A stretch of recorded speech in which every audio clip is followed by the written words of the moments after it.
be part of a community, as we are saying here, right? So it is that we press on no matter what takes place, right? So let's see how it is that we could press on with this challenging topic that we are dealing with here. Right, so let's go a little deeper, right? What would you say creates that problem where it is that people, so we identified there is a problem, right?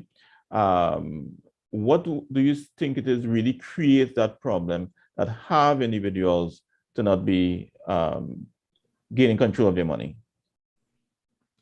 Well, there's what I mentioned before, which is belief system, right? And the environment, right? Very important factors. In terms of critical pieces of information, I mentioned earlier in the introduction that there's a disease, we call it the PFP syndrome, which is poor financial planning. And a lot of persons haven't spent any time to investigate what does proper financial planning involve. So it's a question of information in some regards, Mr. Butcher, right? Regardless of your income, all right, if you could begin practicing proper financial planning techniques, it could get you there, all right?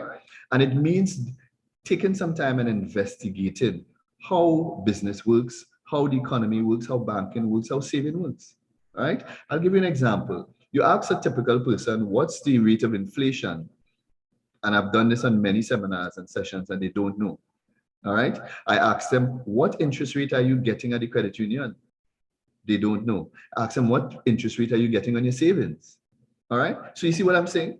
So this whole idea of having information and being intentional about it, all right? If you don't have information, how are you going to act properly on it? How are you going to make the right choices? So if you have savings in a credit union, in a mutual fund, what is the average rate of return that you're getting from all those instruments?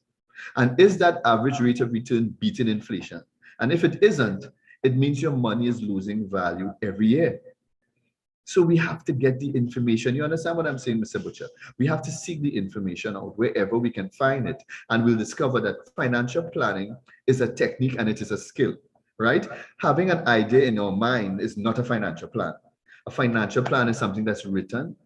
It's time-based. It has goals attached to it, each goal. And we all know about creating SMART goals. Goals must be specific, measurable, attainable, realistic, and timed. All right? Once you've set goals, you have to do some research on what are the instruments needed to accomplish those goals. You also have to put what you call contingencies, or what we call what ifs. We know that in the middle of life, Mr. Butcher, there's a big if. You understand? If injury happens, if illness happens, all these ifs, does our plan cater for contingencies? Experts suggest 3 to 6 months of an emergency fund. An emergency fund is really take your basic expenses every month and you multiply that by 3, and it gives you a basic emergency fund, which gives you that comfort of cushion, all right, to be able to ride out the storm, as it were. Because of this pandemic, experts are suggesting that we probably should need a year, 12 months of emergency fund. But we know that's not all very easy to get to, all right? So once we have a plan and we research the plan, you will discover you can literally bring all your goals, your dream down to a figure. Once you've done a plan properly. So you can know if I want to have a vehicle in X amount of time, I want to have a house, I want to have property, I want to send my kids to university. All those things can be costed in time, and you will arrive at a figure that you need to save to get that. 1 or 2 things are going to happen now, Mr. Butcher. You're gonna look at that, right? And determine, oh wow, I don't have the income for that. You understand? Or you do have the income and you could put in a savings plan to achieve it. All right. If you don't have the income, then you have another question to answer. Do I need to address this whole issue of my income earning potential for now in terms of the kind of jobs that I pursue? Okay. Right. So once you get the information, you set your goals and you have a plan, the next thing that you want to do is to build discipline. And this is where, the whole thing can fall down. So it's one thing to have a nice plan, but you need to have a discipline. And this is where things like budgeting comes in, Mr. Butcher, right? A budget is telling your money where to go instead of wondering where it went. You understand? And by disciplining yourself by the use of a budget, all right, it can help you arrive at those goals. So I would say those are some of the tools and techniques that we need to adopt. And I like what you had said earlier on, in that you said it's about nurture and nature. Yes. Yes. Having a community. So you grew up in an area where it is that people are not focused on money. Yes. Right? Say it is, let's paint a picture. You grew up in an area where people are not focused on money. They don't talk about money.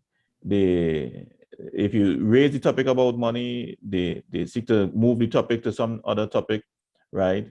Yes. They're not into savings. They don't budget. How difficult would it be for someone to really rise from that situation and be able to take control of their money? And this is the point that I raised earlier about the environment. You have to address the environment, right? For some of us, we may not be able to leave physically environment, but we might be able to mentally and emotionally leave that environment, if only for a time. So things like going on YouTube and looking up, there's so many, we live in an information age, Mr. Butcher, right? There's so much information being shared on changing a situation, on dealing with challenges that you have financially, all right? Of course, that is aided by reading. I always encourage person to read. We have Kiyosaki and we have, all these powerful books. All right, read a book. You understand? Read something, change your life. Some say read a book and change your life. Of course, there are communities, Mr. Butcher, and that's another big point where you can change your environment. There are various communities out there, and I know LB Global Solutions has a community that people can be a part of to share and trade information, to get motivation, to ask questions about decisions that they want to make. Is this the best decision? What are other persons doing? If I have money to save, where do I put it? We can create a community. You understand, like what you are doing at LB Global Solutions? I think that's excellent. And if people find themselves in communities like these, it can help to begin to change that environment, that financial mental environment, as it would say. Kiyosaki refers to something called your blueprint. You understand? Your financial blueprint that you have inherited. You understand? Yeah. Huh? Yes. Now, we in pressing forward, right? I don't think it is that you have given us these steps, and I think it is that you would like to now give us these steps that it takes. Is it a 5-step series towards building generational wealth, taking control of your money? Is it a 2-step series? How many steps are there in taking control of your money? It really depends on where you begin, Mr. Butcher. It really depends on where you begin. I would say we've answered it in a number of ways today. All right. The first thing is we have to sit and we have to determine what's important to us. What are the goals that we want to achieve in life? That's the first step.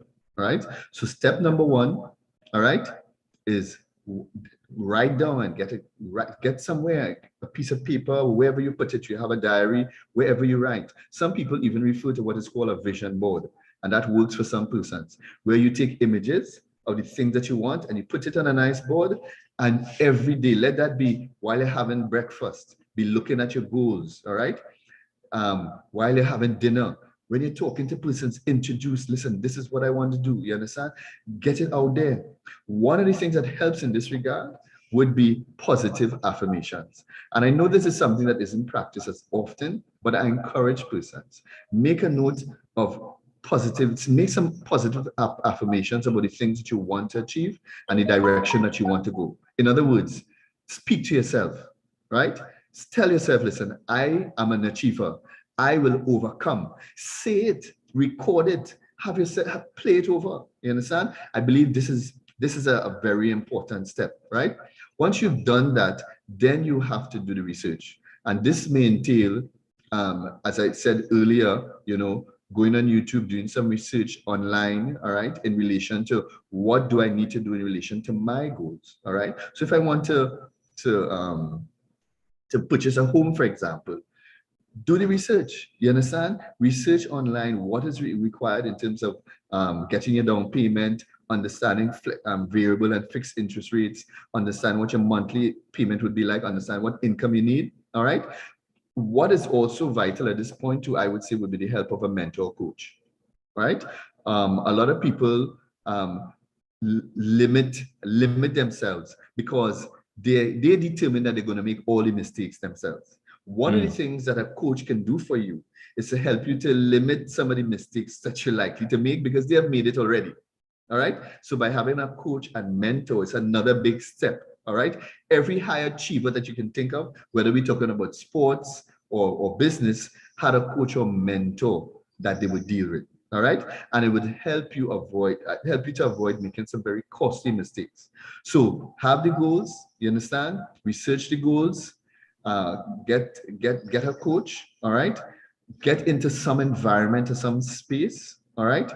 And once you begin doing that, Lashi, you can begin to formulate your plan and get as many people on board. I know these can be difficult conversations for those maybe who are married, you have family, you have loved ones. But if you can get them involved in planning and understanding your vision and where you want to go, all right?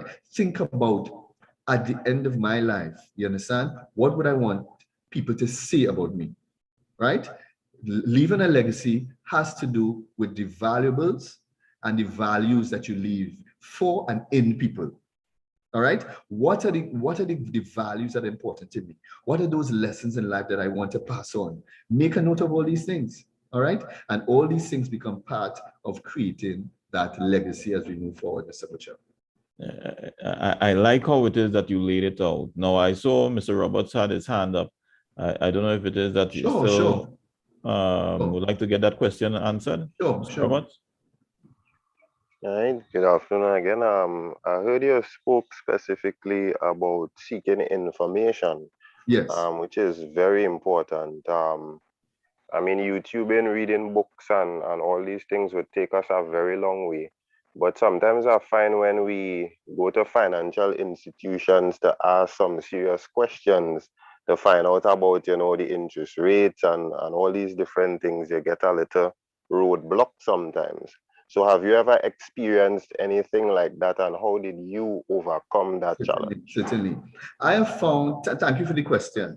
I have found it was helpful there are independent financial advisors out there that are not paid by a bank or paid by any institution. All right. They don't earn money by selling a product or a service. And that's a challenge oftentimes when you have to go to any institution that has a product or service to sell. They always have the best mangoes. You understand? So having an independent advisor, I think, has been very helpful for me. All right. Connect with someone who is trained, who is experienced, who has a good track record. Get a sense of the testimonials and the experience, things that people have said about them.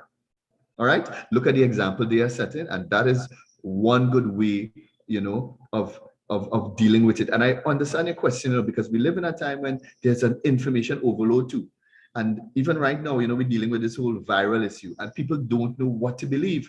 So some people can find it difficult if they go online to try to work out all this data about financial planning and products, treasury bills and bonds and a certificate of deposits and fixed deposits and mutual funds.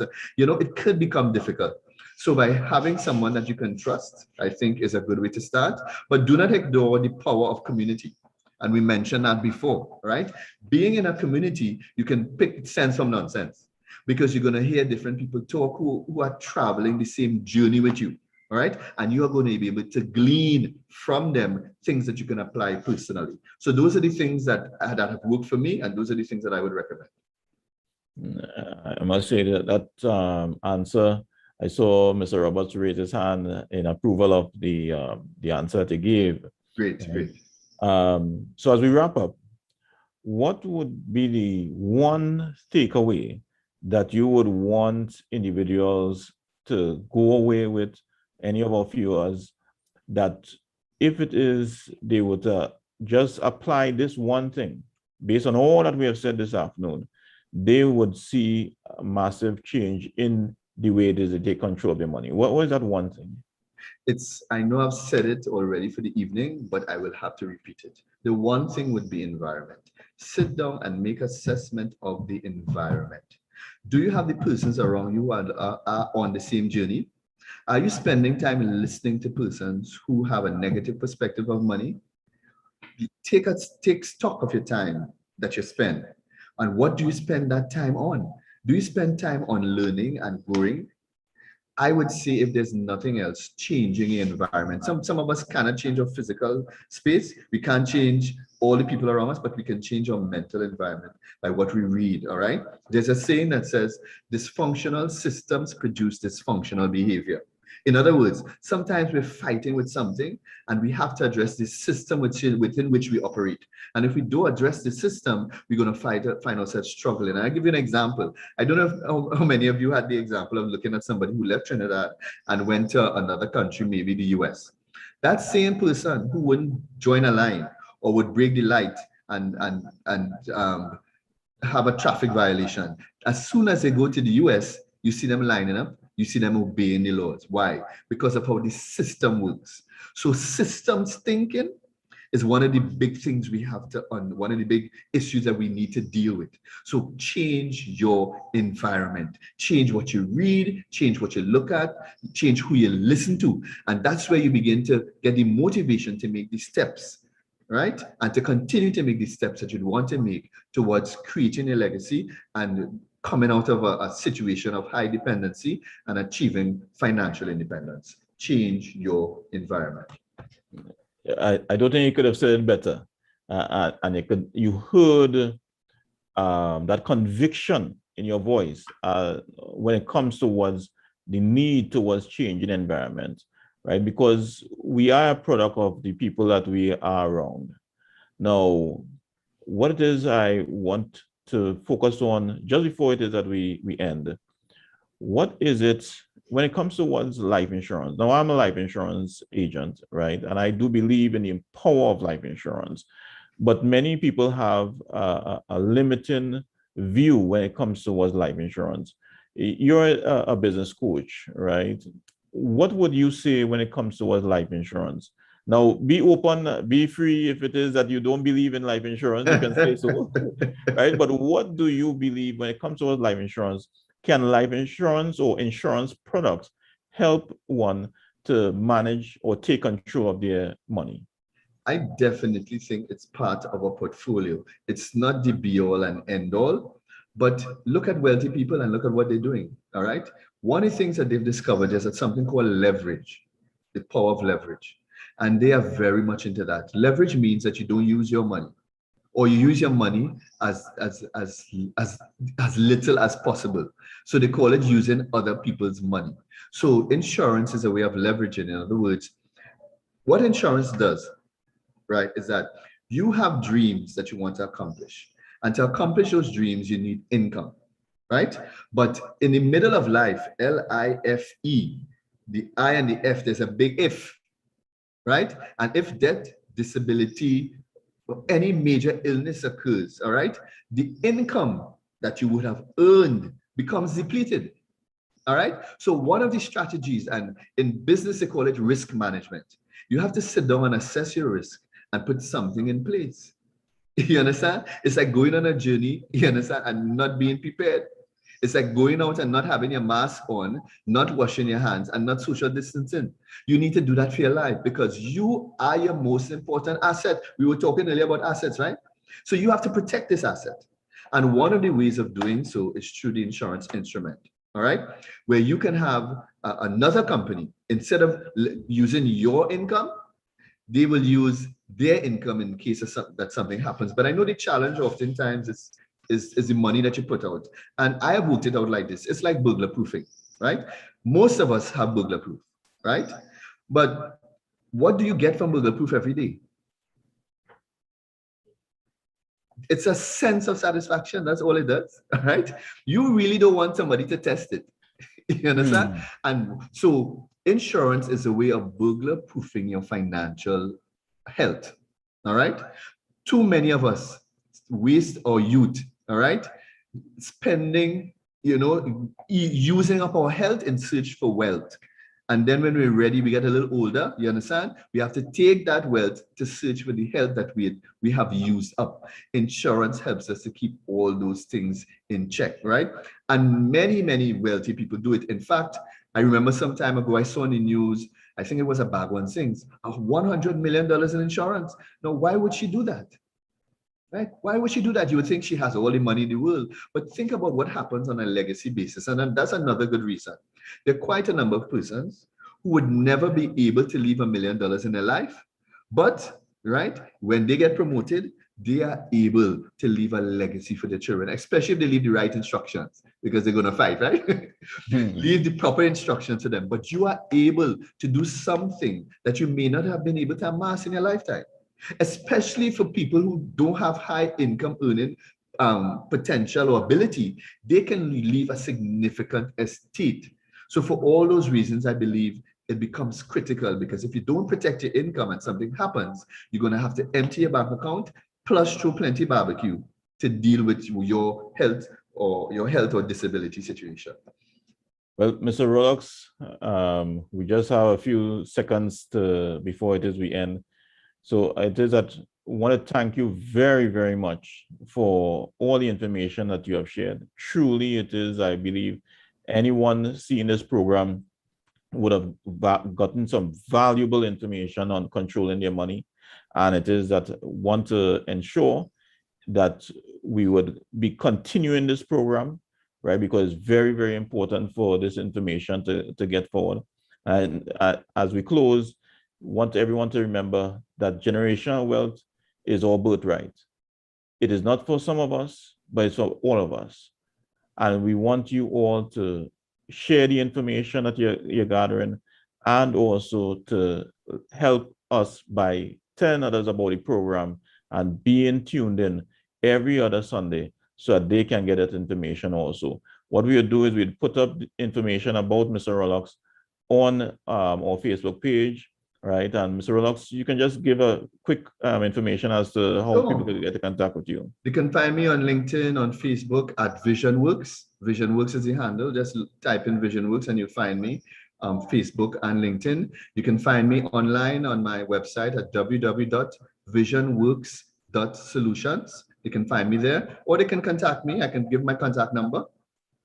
Yes, feel free. They can get me at 280, that's 280-8285, 280-8285. And of course, through LB Global Solutions, you can find me, you can get access to me as well. Yes, so thanks again, Mr. Rolex, and thank you all for viewing, and we'll meet again the other Sunday, right? I think it's the 22nd, where we will continue with our discussion on how it is that we can all build generational wealth. So see you all on the next time. Look out for our advertisement about the next program, and be blessed.